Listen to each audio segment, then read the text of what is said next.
Thanks very much. And thank you for coming for this panel.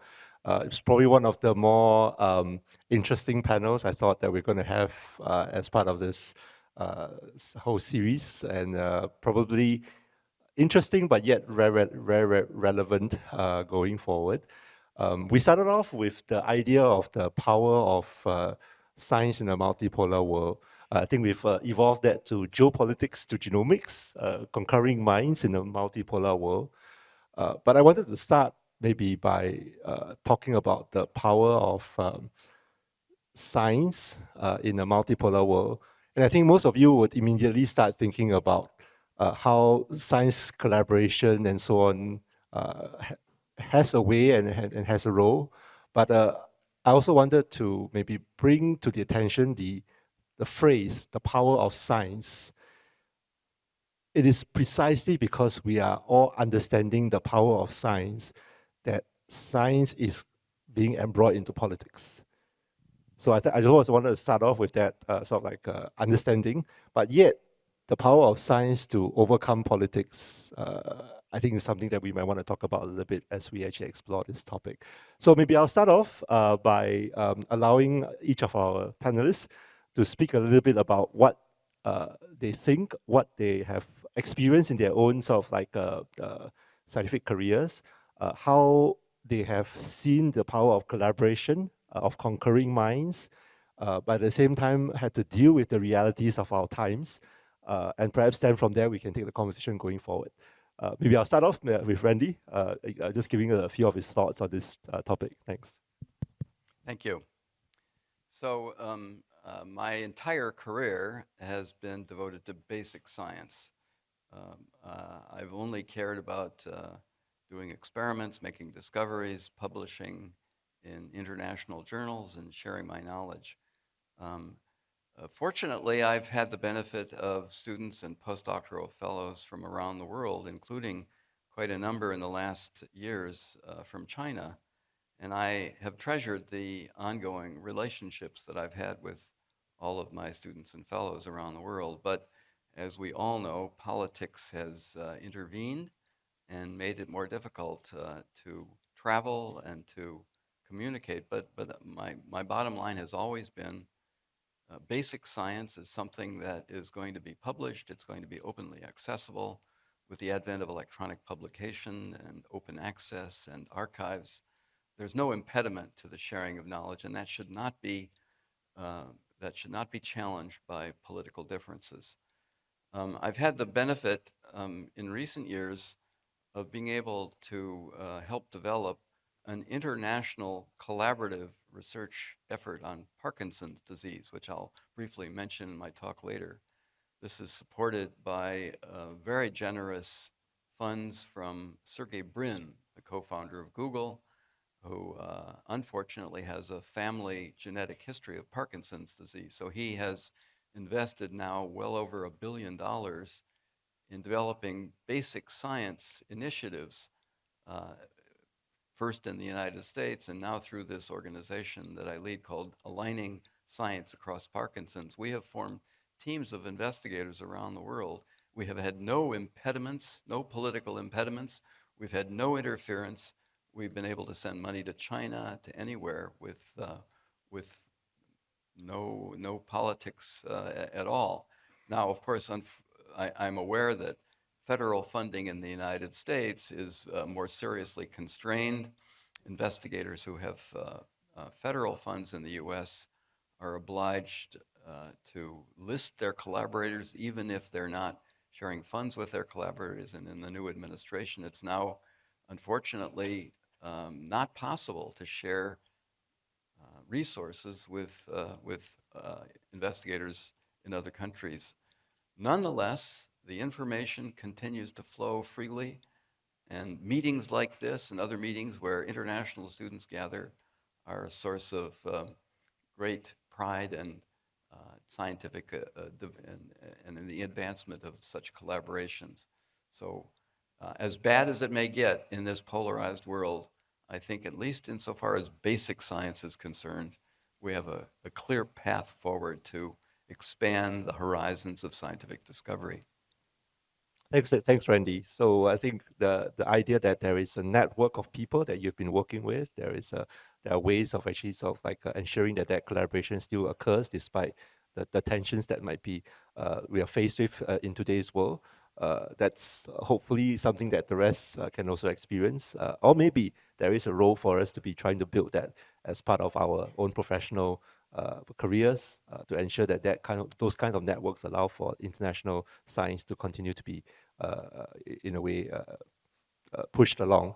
Ultimately, science knows no borders, and any knowledge, which is what science tries to pursue, is knowledge and truth that we can all sort of like benefit from.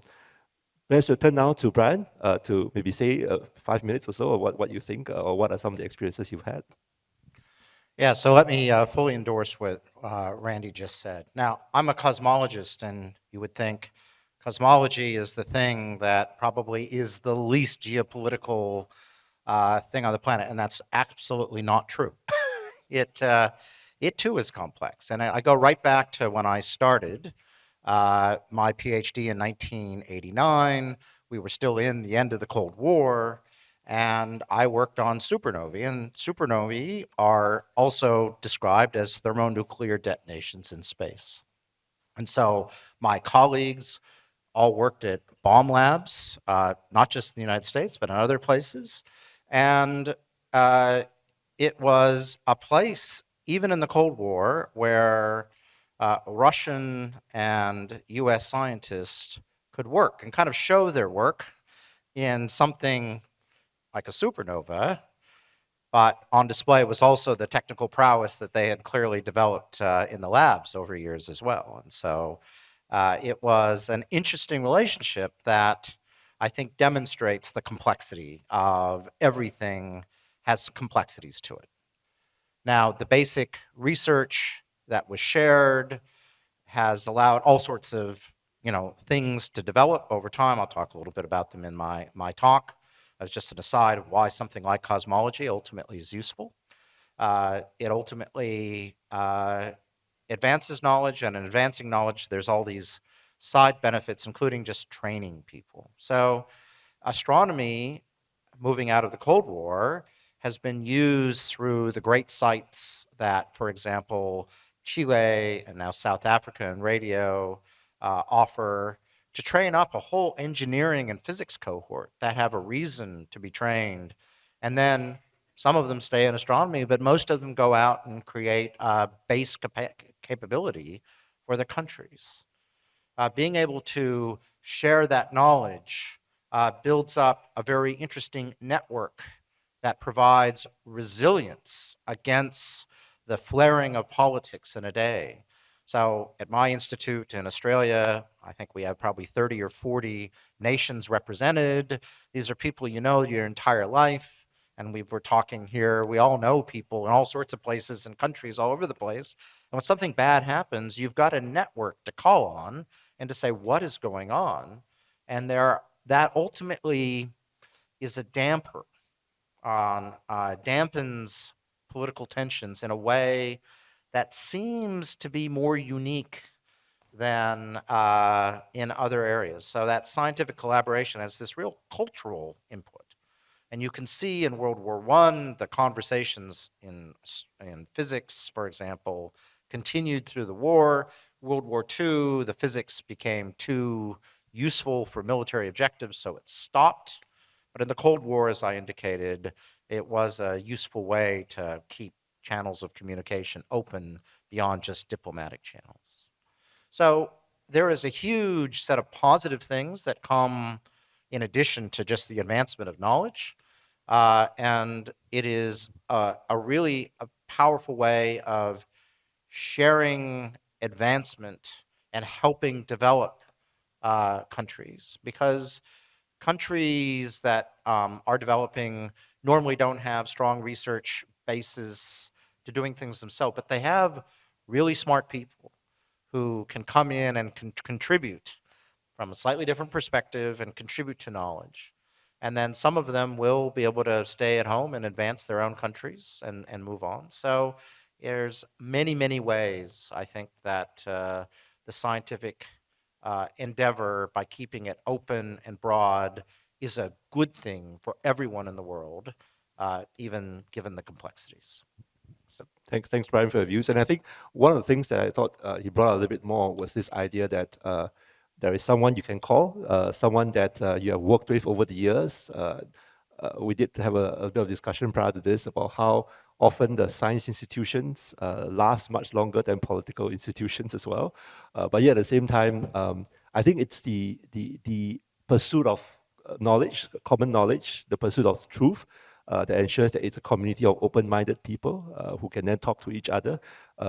Hopefully relationships built up over 20, 30 years that allows a high level of trust, which then opens up what even in diplomatic circles that we call track 3 diplomacy, people-to-people interactions that help to keep the geopolitical temperatures down, even if there was a lot of tensions at the track 1 level. So I think there is that power of the scientific community that we might want to think much harder about, given how things are actually getting more difficult geopolitically. But let me now turn to Aaron and then maybe have him speak about 5 minutes as well about his own experiences and maybe his own frustrations about some of these things and what are some areas that we want to think harder about going forward. Thank you very much. So I'm a physician and a biologist, so I'll give you some perspective on this problem from the side of biomedicine. So naively, when I was a young physician and a scientist, I thought that medicine and biology is for everybody.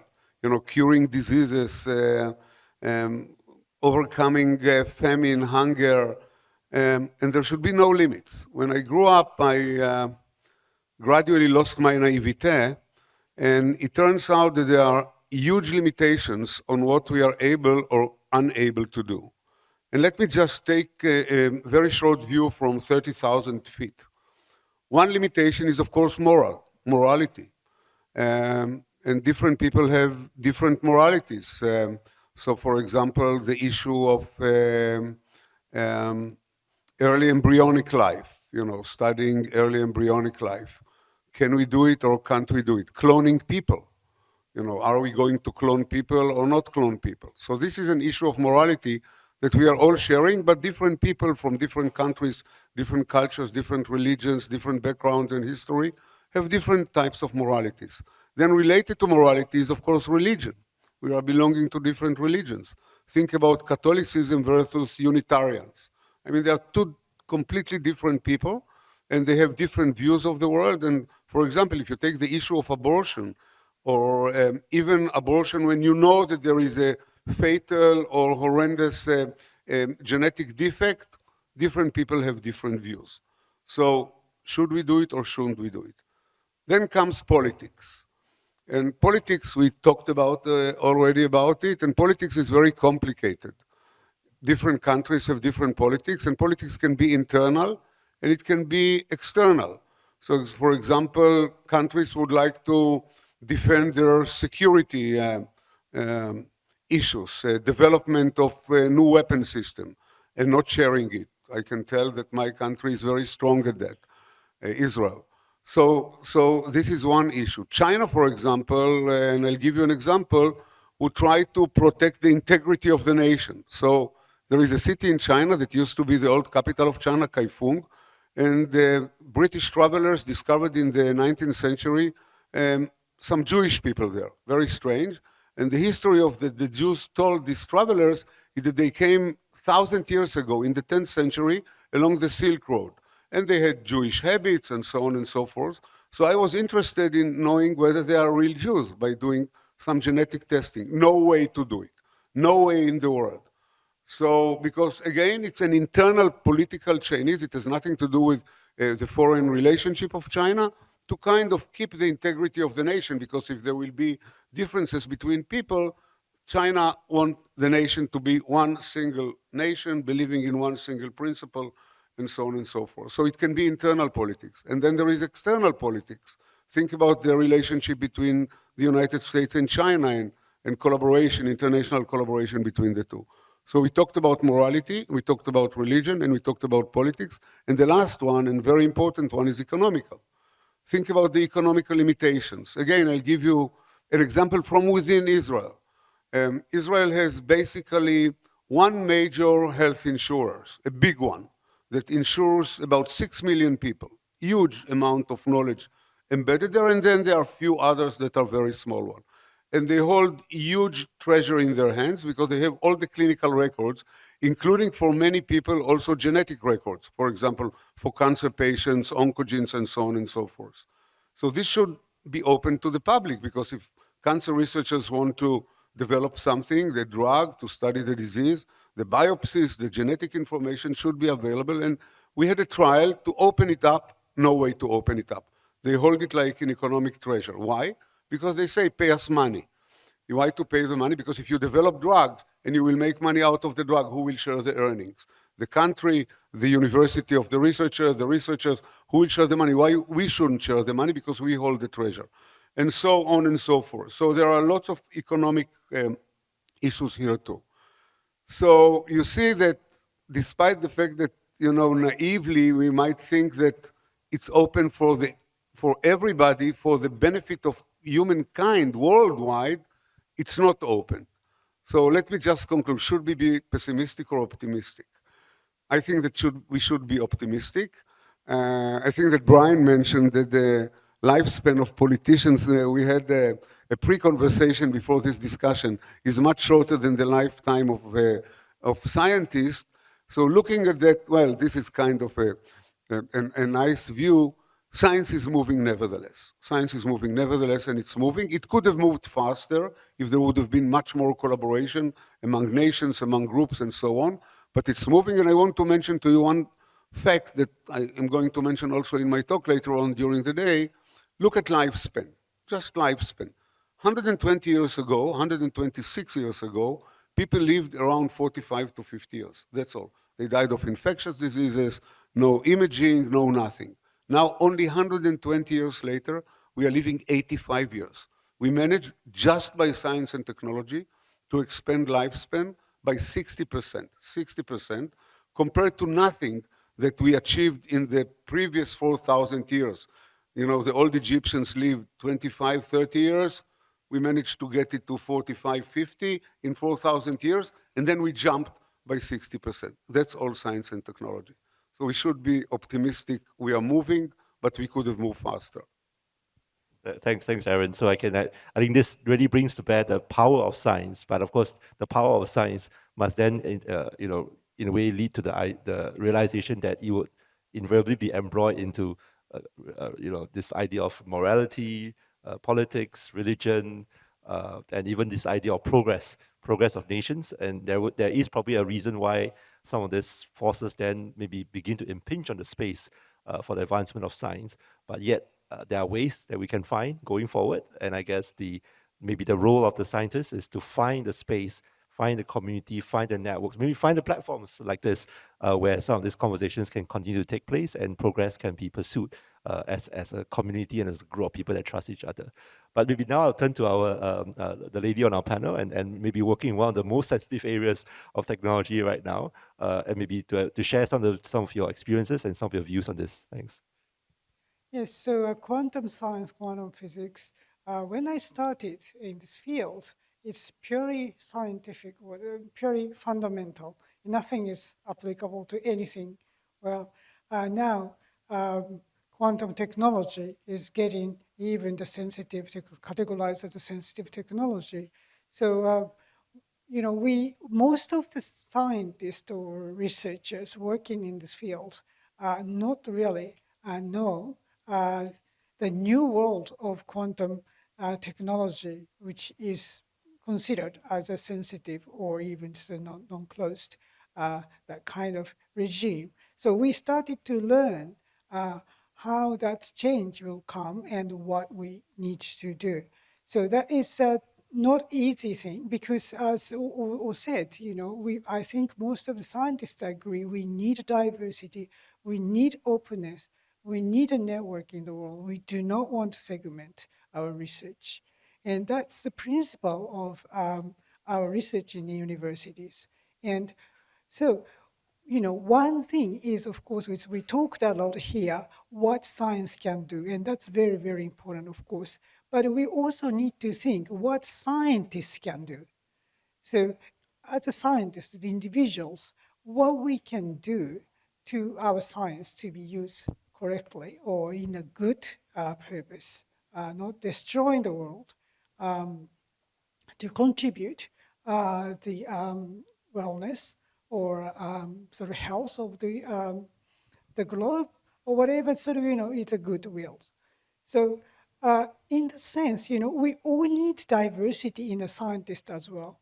So of course, when we are young, we tend to focus to our research and thinking about it. So we don't say 24 hours, 7 days a week, but more or less, life is coming with the research we are doing. But just in some time, we need to place science and scientists in our society. It's a much, much bigger society, and where we placed and what we can play, what kind of role we can play in the society. So, it is very important that we educate non-scientists about science. How, not only we focus on the result, but we need to convey the message, how the science is done and how we need to interpret, how we take that research result and understand from their point of view.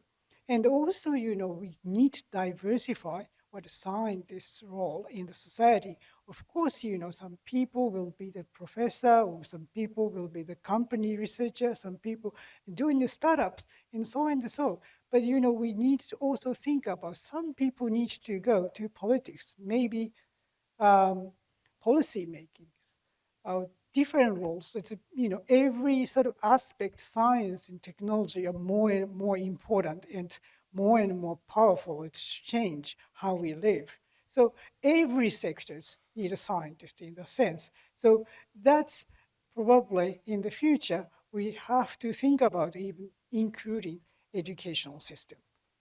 Thanks very much. So I think, okay, you brought this interesting concept as well, that even as we try to build our network among scientists internationally, we need to make sure that some of our community are actually part of the policy making process, decision making process, demystify science a little bit, but also to maybe identify the greater value of science that could go beyond national boundaries, and sort of like a more local interest to actually push. I mean, ultimately, science is about the pursuit of fundamental principles, and as well as first principles, and of course the pursuit of truth, the pursuit of what is universally sound. So, what better way to do it than through an international community of people who are all trying to work towards a common purpose? But I sense Randy would like to say something more and add on to it. So let's hear what Randy has to say. Let me emphasize, add to what Kay has already said, a very important point. Beyond us communicating with each other, which we do a lot of, we each have an obligation to share our knowledge and our enthusiasm for science with those who are not scientifically trained. And here I think in the United States, we've fallen behind in doing that effectively, which may account for some of the problems we're now having with the new administration. We have not done a good enough job sharing our enthusiasm and our appreciation of science as the basis of truth. A large fraction of people in the United States don't understand or accept evolution. Evolution is the foundation of modern biology, and without an appreciation of evolution, you can't possibly understand the interrelations of organisms on Earth. We have failed in this mission, and I think part of the problem has been our leaders of the scientific community. And here I'm particularly critical of the current leadership of the National Academies of Science and Medicine, who have not done a good enough job in reaching out around the country to share what science can do for society. They've played an inside Washington game trying to convince Congress and legislators to increase funding or to at least accept science, but that has not worked. We have a new Secretary of Health and Human Services who is frankly a crackpot, who has done enormous damage to the public health system in the United States with effects that will be seen in pandemic pandemics of measles, of all things measles, which was a very rare occurrence in the United States and now appears in pockets all over the country. They've now ruled against the use of the hepatitis B vaccine for newborn infants in the United States. Parents will have to take it on themselves to have that vaccine delivered to their children. That will absolutely result in more transmission of hepatitis B, which was virtually eliminated by the use of vaccination of newborns. So we have failed, and it's incumbent on us, it's certainly incumbent on our scientific leadership to take the message to the country and not simply to try to inform Congress of what benefits science delivers. Oh, thanks, Randy. So I think as we look at the title, Concurring Minds is not just about conquering minds among the scientists, but conquering minds of the entire humanity in much of what we try to do as a scientific community, bringing them aboard, demystifying, and actually ensuring that the value of the science that we are actually working on is understood and can be acted upon. And if there is a larger democratic movement to actually use the science properly, then maybe the politics will have to also adjust around it accordingly as well. But Brian, I think you wanted to say something as well. Yeah. Well, I think we have a bunch of young people, and you're thinking, okay, so how does this affect me? And I think what I would like to encourage of all of you is to think about sharing and working globally as your first part. And you should always be looking at how do I solve the problem the fastest? And that almost inevitably means bringing people with the expertise wherever they are, and they're probably not just next door. So think globally and think of that open sharing that Randy talked about, especially straight out of the bit. Now, there will be places you need to not be naive, and you need to understand where things are sensitive. But your first port of call should be sharing and working globally. And if you do that, it's really quite a rich part. I mean, deciding to be a scientist is, generally speaking today, seen more and more as an act of self-sacrifice compared to probably when all of us were young. And it doesn't have to be. It's a way of life. And one of the great parts that I find of being a scientist is being able to work globally across cultures and get an amazing sense of the world by participating in this community. And so I really encourage you to embrace it. And by doing so, I think science will act as rapidly and as effectively as it can. It has all the benefits I already talked about. But for you personally, I think you will find it it will be very positive for you and just the whole way you see the world. And so I do encourage you not to be shy and only hold back when you absolutely have reason to do so. Yeah. No, thanks, Brian. So I think one of the things that Brian actually did mention as well is we have participants from 57 countries at this forum today. And of course, the question is, how do you form those networks across that 57 countries, understand each other better, understand also how maybe by bringing the best minds together, we can move much more quickly, advancing science and technology for the advancement of humanity, but yet at the same time, understanding the realities of our times as well, understanding not to be naive, as you actually point out, but within that, maybe a certain conviction to continue to work together as best as possible, understanding that some of these storms will blow over, sometimes more storms will come, but ultimately the friendships that you build, the kind of like a meeting of minds. I like to, for those who are token friends, I like to think of it as that we are the elves convening and finally sort of like, finding the brethren, but yet there is a responsibility to the larger community to ensure that we are moving, we are helping everyone to improve, helping everyone to actually progress in their lives, and how do we make sure that we are actually pursuing that as well? Yeah, Aaron, do you have something to add to that as well? No, what I think is that we are talking about what we can do in science as scientists, but I think that also a major issue, which mentioned also by Randy, is the trust of the people in science. So this is the other side of the coin, and I think that COVID-19, the pandemic, was a great example for that. I'm not talking even about the President of the United States dismissing his chief advisor, Tony Fauci, the chief of the head of the Infectious Diseases Institute at the NIH, and bringing in hydroxychloroquine and Clorox and ivermectin and all these other so-called drugs, but also the role of the media, the negative role of the media, and the vaccine hesitancy that cost the lives of, I would say, I don't know if millions of people, but certainly hundreds of thousands of people. I just read yesterday an article in JAMA, in the Journal of the American Medical Association, about the danger of the COVID-19 vaccine for causing myocarditis. This was one of the rumors about it. Zero, nothing. 22 million people were scanned for myocarditis. 5 million of them were unvaccinated and 16 million vaccinated. There is no remnant of myocarditis in this story, no remnant, but it took to scan 22 million people in order to dismiss one rumor that Facebook or I don't know whom distributed in the network. So I think that it's a mutual game, what we are supposed to do as scientists and what the society limits us to do, but also the trust that people give in science of doing their job. So these are the two sides of the coin. Thanks, Larry. But invariably, I guess, as we progress, there will be people who will use science, or at least whatever we may discover, to their own advantage, for their own political purposes, and so on and so forth. Yet, sometimes, like you say, when you have other discoveries that you actually want to point out in counterpoint, you may not get the platform to do so. So, any ideas of how we might want to overcome some of this?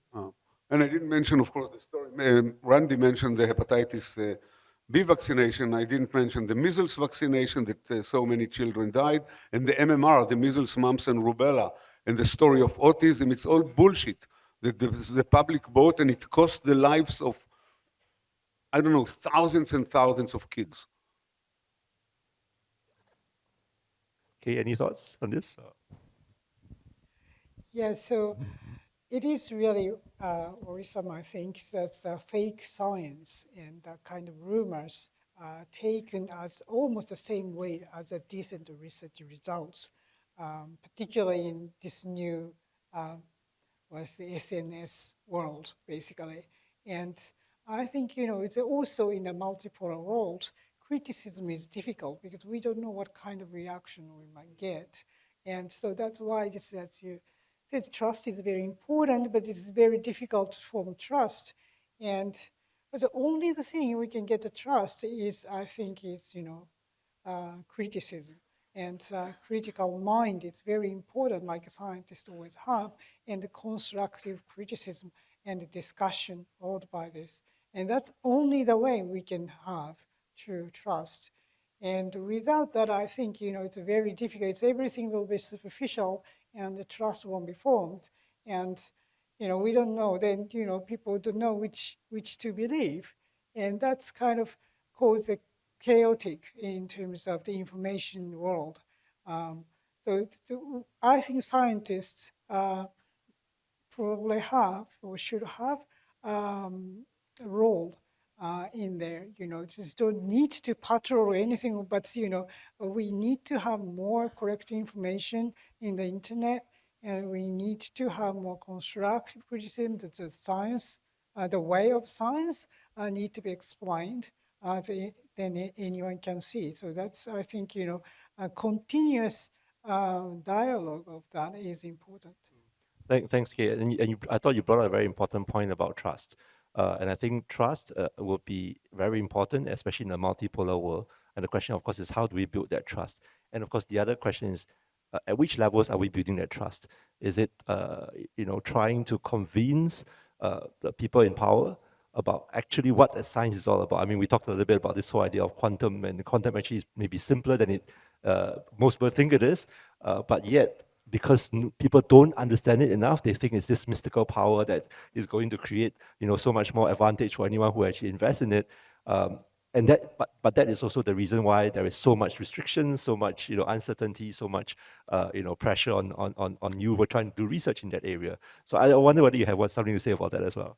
Yeah, so interesting thing is about 10 years ago, I think we found a YouTube video, and it's saying, there is a hidden quantum power, and people in the world who have a power is stealing your quantum power. Kind of video was there, and we were so upset about it because it has a lot of followers or a lot of viewers, and it's very difficult. Even we now have a lot of good lectures about the quantum technologies, quantum science on the YouTube, but it's very difficult because it's kind of easy to see, and they get some credit from people who mentioned something, but it's in completely different context, but still they can integrate them as if it was authorized.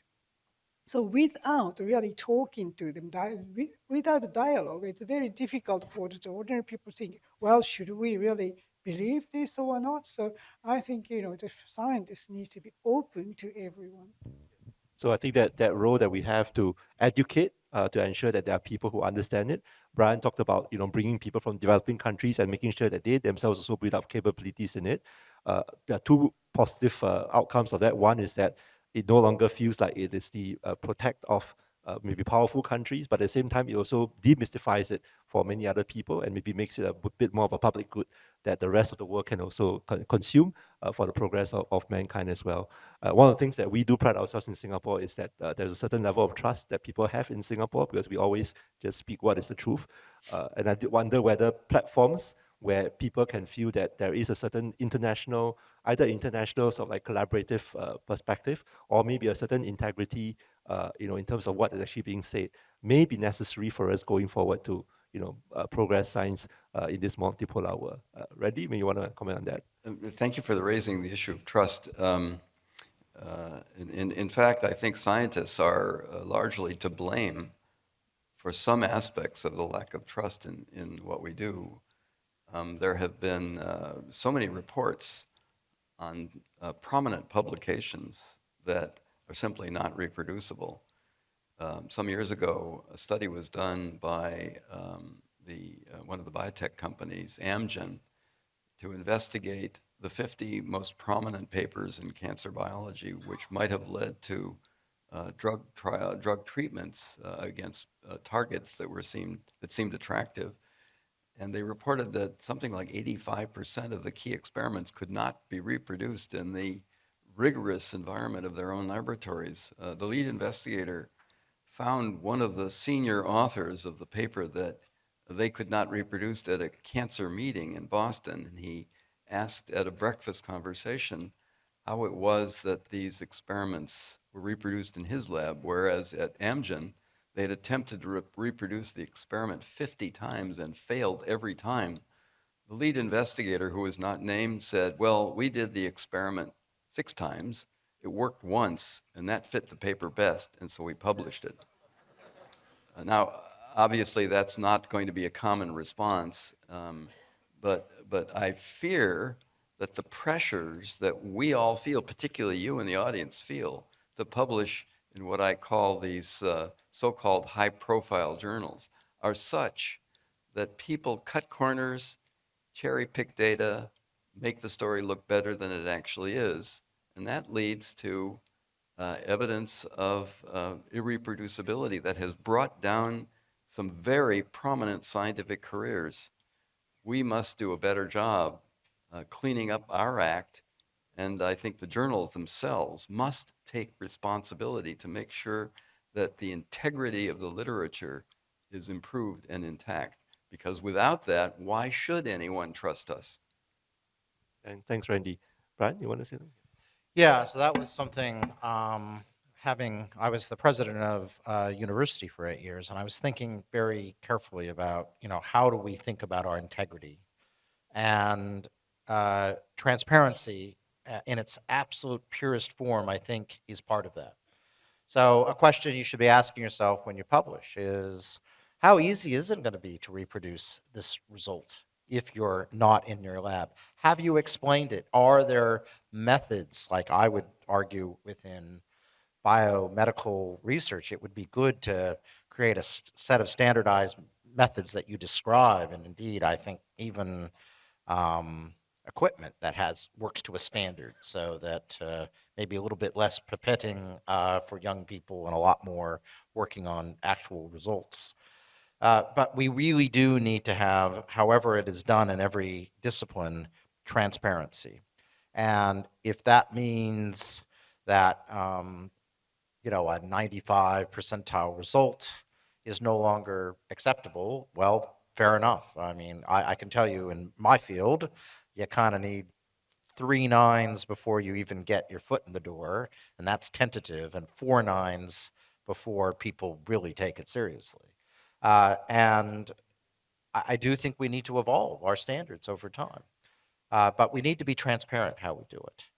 And that transparency then needs to have serious consequences to people who do not act in transparent ways and act unethically. And whether or not we have the appetite to do it, I don't know. I can certainly tell you, as a president of a university, I was prepared to act very strongly, and used to be on the lookout for these types of behavior. But I wouldn't say that's the standard across the sector at this point. We do have a certain reputation in many universities of protecting ourselves first. And I just think that should be absolutely not the case. I think we have to hold ourselves accountable if we want to be trusted. And I guess that becomes an even bigger issue if we have a much more multipolar kind of like a geopolitical situation where maybe you sort of like hide behind the fact that, oh, I'm not supposed to share this thing. And as a result, a lot more of these issues could actually creep up as we actually pursue our own areas of research in isolation, as opposed to sort of like being able to work in a much more international setting. At this point, maybe I ought to open up the floor a little bit to perhaps questions that we may be able to field, and maybe as a result, have more discussions as part of the panel. Maybe just see whether there's any interest for questions. Okay, lots of interest. Maybe we start off with this gentleman here. Yeah, I think the first one who raised his hand here. Introduce yourself as well, and maybe ask a question. Thank you for the. Am I too? Just speaking to the mic. Okay, sorry. So first of all, I am Omkar. I am a PhD student in Finland. I am a cell biologist as well. So I have a kind of follow-up to what Randy mentioned about fitting data into journals and getting beautiful and elegant papers into nice cell biology journals. Just to poke further that a little bit, what do you think about grant applications? We all need funding for our research, and a lot of these applications are increasingly getting narrow and suitable towards certain fields. Like uh, I'm not pointing towards any particular direction, but do you think the the funding agencies also need to be more careful about the noise that exists in and within biology, and should that also okay when funding, say, curiosity driven research? Would you want to take that? Maybe a quick one. Yeah, this is of course a problem everywhere around the world, not just in the United States. It's a very difficult task to bring together a group of experts who have enough knowledge and background to comment on whether a proposal has merit. The system in the United States has been conservative for decades. Risk, though it is promoted and expected, is not rewarded. And I have my own personal experience with this, but it happens all the time. The challenge is to have people who serve on these committees who are the best in their field. And unfortunately, the people who are the best in their field are often too busy to serve. And so they call on people who have less experience to make judgments. One great example, I think, of a review process is one that is done, organized by the Howard Hughes Medical Institute. So when an investigator comes up for review initially or for renewal, that person is asked to provide not all their papers, but only the 5 most important papers that they published in the preceding years of the review period. And they are asked not to provide the name of the journal in which the paper is published. Now, of course, a reviewer can find that out, but the principal role of the reviewer, as determined by the Institute, is that they are to read the papers. It used to be that evaluations were done on the basis of reading the paper rather than looking at the journal, the name of the journal where the paper was published. So this requires resources and some determination on the part of leaders to organize the review process in a more in-depth, fair process. And that is very difficult to do, very difficult to do. Thank you. Any questions? More maybe geopolitical in nature as well. Yeah. Maybe the gentleman here in black t-shirt in front.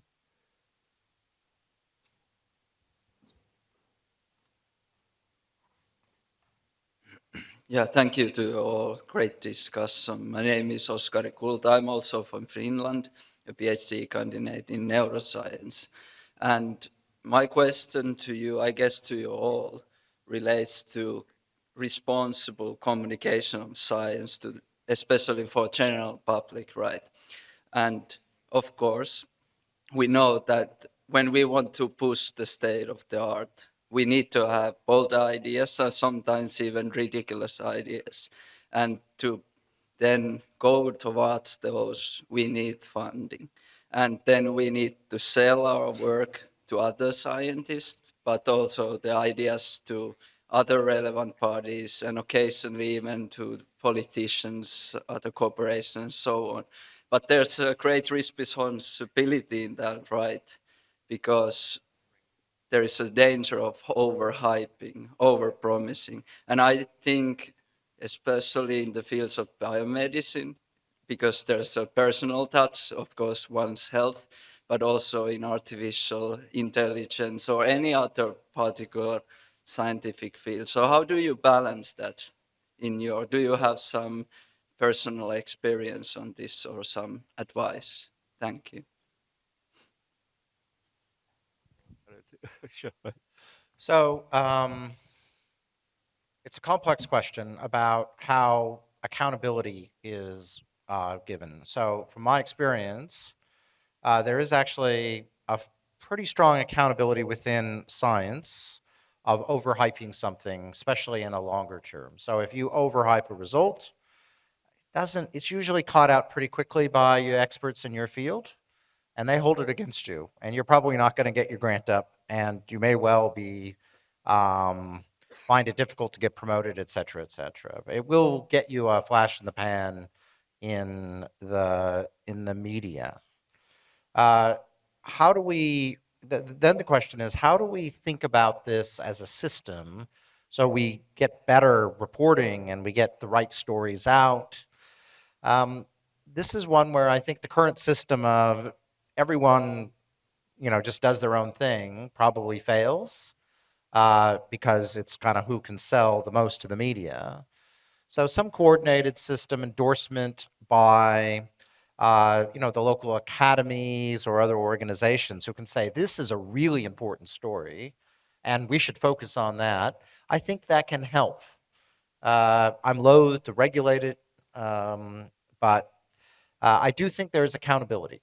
And I certainly know the overhypers in my field run into trouble. And I'm not going to name individual names, but you will, if you think about astronomy stories, you can probably in this room name some people who are overhyping things right now. But maybe if I can just engage the panel on this question, that this whole idea that you overhype, you'll get funding. But of course, that funding also comes from the fact that the people who are funding may not understand the science fully and are looking for an advantage, for their own country, for their own sort of or even companies. How do you balance that? I mean, right now going forward, because obviously, given that people recognize the power of science and they're trying to fund it for their own advantage, how do we strike that balance as scientists to make sure that we somehow are driven by a certain integrity of what we're trying to do, as opposed to falling prey to this idea that people are trying to fund things which they think are going to give themselves benefit, personal benefit, or benefit to the organization? I mean, my personal view, and others can comment, is I actually find the scientific community uh, tends to punish people who showboat too much, even when it's well deserved. So I don't, I help run the Singaporean research grants system through the ARC, and showboating is not the way to get funded in this system, nor is it the way to get funded in the Australian system, the two I know. So I think it's actually a place where things work surprisingly well, is my experience. But I might not be in your areas. So I guess there's a commitment to make sure that we do that, but I think Aaron and Randy might have other views. Yeah. No, just a short comment about publication and overselling to journals. Randy was the editor-in-chief of PNAS, and I don't know whether it happened before his time, during his time, or after. But in order to straighten papers, the editorial board forbade the use of two words, novel and new. You cannot, when you are publishing in PNAS, use one of the two words because you never know whether it's new or novel. Maybe somebody else has it. I think that this is very symbolic to the responsibility of periodicals to tone down the interpretation, to adhere to the data, to interpret the data, and that's it. Don't go beyond it. And the same should be also for funding agencies. Okay, well, now for a different opinion. In the physical sciences, I think the precision is expected and probably is delivered more frequently than in the life sciences. Yeah. And so the problems in the life sciences are very serious. There is hyping. Hyping is encouraged, particularly by commercial journals. Commercial journals like Nature and Cell employ what I refer to as anonymous professional editors who are in the business of selling magazines. And they look for the next shiny object. And they are called, they used to be scientists, they are no longer practicing scientists. They're called on to review articles far beyond their expertise, and they rely on external experts, but they don't allow the experts to discuss among each other what should be the outcome of the paper, and we end up with papers that are obviously wrong. I'll give you two obvious examples. One was the paper that was published in The Lancet that claimed that vaccination may cause autism. That paper was panned by external reviewers, but the editor thought it was a sensational paper that should be published. And look at the damage that that paper has caused. Even after, and it took 12 years to retract the paper. The Andrew Wakefield, the senior author of the paper, was banished, he had lost his job, and yet he has a new career going around and fomenting anti-vaxxers. Another paper that I'm familiar with over many years that was published in Science, where the claim was made that bacteria growing in Mono Lake in Eastern California, growing in salt flats, had replaced phosphate with arsenate in their DNA.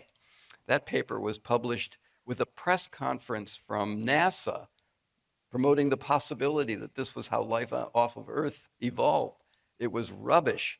People who read the paper knew instantly that it was a contaminant of phosphate in the growth medium, in which it was taken up in preference to arsenate. They never demonstrated that arsenate was actually in the backbone of DNA. That paper, published 15 years ago, was only retracted a couple of months ago. So the publication system is not as self-correcting as you might think. Good. And the dilution of water beyond the Avogadro number. Well, that sounds like there is a responsibility for all of us as scientists to actually make sure that we are maybe writing papers which are really truth, really what we are doing in the lab, and not what we think people want to actually hear from us. We have maybe only about 5 minutes. I will take maybe 2 more questions, and then we'll take it all together. There's a lady at the back. Maybe she can.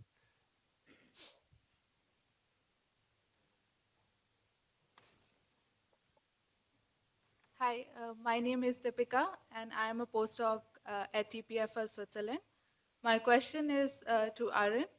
So as you mentioned that we are seeing shifts from open science to more scientific sovereignty where genomic data is kept like a national reserve. And in such a scenario, do you think we are leading to a future where we'll be focusing on research which interests the one side of the pole but not the other sides. And what do you think, as young scientists, what we should do to kind of balance it?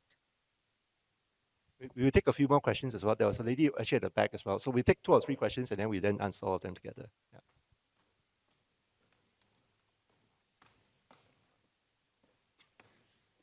Thank you so much for the opportunity. My name is Ndiwodo Rodi. I'm from the National Research Foundation, South Africa. So my question was prompted by what Prof. Randy just said about the difficulty of getting the right people to do our reviews. Because the National Research Foundation, we are the largest funding agency in South Africa and of course on the continent, and we do struggle with that. So the other thing that is coming out of that is finding a number of reviewers who want to be paid to do reviews. I don't know if that's unique to us or it's elsewhere, and I just wanted to get your input on what you think. Should you even entertain the thought of paying reviewers? Thank you. Okay. Again, not quite geopolitical in nature, but anyone else who have a more geopolitics question? Maybe this gentleman here. Yeah.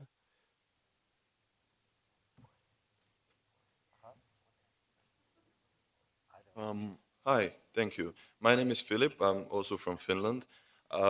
So my question is indeed more in the geopolitics sphere. So I'm going to give you an example. Let's say that I want to work with a lab in Russia or nowadays a lab in Israel. So from a perspective of geopolitics, this might be demotivated from one reason or another. But I want to still work with these people because I'm interested in the work, I'm interested in bringing something good for the future through this work. But at the same time, I might have opinions about the governments of where these labs are located, maybe very strong opinions. So then how does one, let's say, make the decision to work or not work with the people, and how does one decide to take into account certain qualities that are not necessarily about the people, but the government? So more specifically, we know that, let's say, if we use our economic power, our money, we can make people elect a different government because we don't agree with the government itself. How do we make the decision when it comes to science? And is this even the moral decision? Because maybe the work will bring some kind of benefit itself. Yeah. So that's, I think, my question. Thank you. Thanks for asking a geopolitical question. So what I'll do is I'll ask each of you to maybe respond to that. If there's any of the other 2 questions you'd like to respond to, you can say a few words. We are running short of time, so maybe we'll start off with Brian, and then we can, yeah. Could we clarify the first 2 questions, because I couldn't quite hear them? They were more about the review process, and I think how do we get that better reviewers? But I thought they were not geopolitical in nature. Yeah. So you may not need to try to answer them if you. Or the other 2, you want to quickly clarify what was the exact question you were trying to ask?